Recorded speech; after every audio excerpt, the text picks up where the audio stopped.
Ay mga idol, meron tayong L300 Euro 4 nag-check engine. Kaya ito. So alis ka muna, start ko ha. Ayan. Ayan o. Nakalabas yung check engine ni boss. Ang tinatakbo pa lang 29,000 kilometer. Nung nakaraan nag-check engine na rin siya. Fuel filter yung na-detect natin nung nakaraan no. Kaya pinalitan natin ng fuel filter. Tapos nireset natin ngayon. Ano naman, itong makikita natin, tingnan natin kung ano ba to, bakit masyadong maaga lumabas sa mga fault pagdating sa mga Euro 4, lalo sa L300. Isa sa mga nagiging problema natin no? Mas mabilis bimigay yung mga sensor.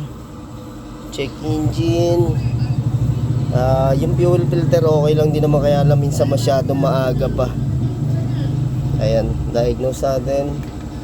Tingnan natin kung anong problema. Ayan mga paps, may nakita tayo isang fault no. Okay, tingnan natin kung ano po ba to. Read codes. Yeah. Punta tayo sa punta tayo sa ano ba sasakyan to, Mitsubishi. Yan, hanapin lang natin yung Mitsubishi para ating makita na yan.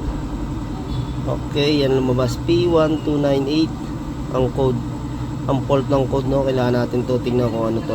Pero syempre ngayon baka nag-active lang naman, tapos gaya yung tinignan natin sa ilalim, puro langis yung intercooler. Sobrang dami ng langis, kaya pwede rin pagmulan yung ano na yun, leak na yun. Pero ito nga muna, i-reset muna natin yung kay boss. Titignan natin kung makukuha sa reset. Yan, erase code. Okay. Kasi meron minsan yung masyado lang nakaldag kaya lumabas. Okay.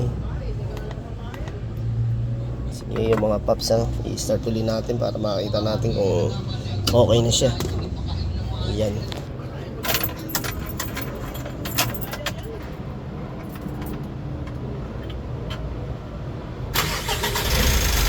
Okay, yun na wala naman mga paps no?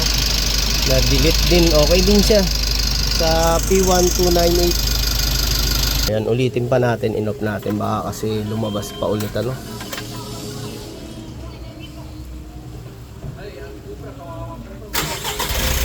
Okay, yun okay naman mga paps, reset natin no? Yung check engine ni boss, kaya lang pag lumabas talaga may fault.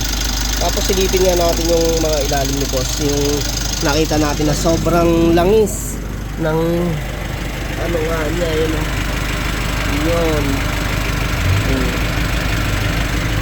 Ayan mga pops, yung intercooler natin na yan, kailangan natin i-cleaning, tapos lagyan natin ng panibagong gasket o kaya silicone oil.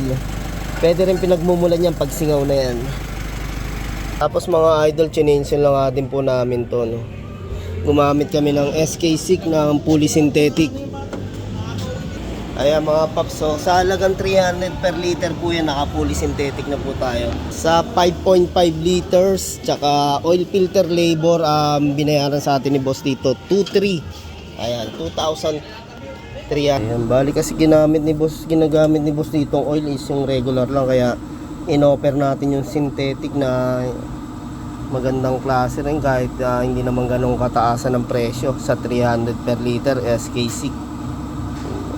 Yan mga paps, ang gamit natin ng oil na yan sa fully synthetic, 5 to 8,000 kilometers bago tayo mag-change oil ulit. Okay, testing ulit natin pang tatlong start kung lalabas talaga siya. Ayan, okay naman, nawala mga paps, kasi tinanong natin si boss, okay naman din daw yung hatak kahit naka-check engine. Kaya ayan, reset lang. Pag lumabas yun, talagang kailangan natin siyang gawin.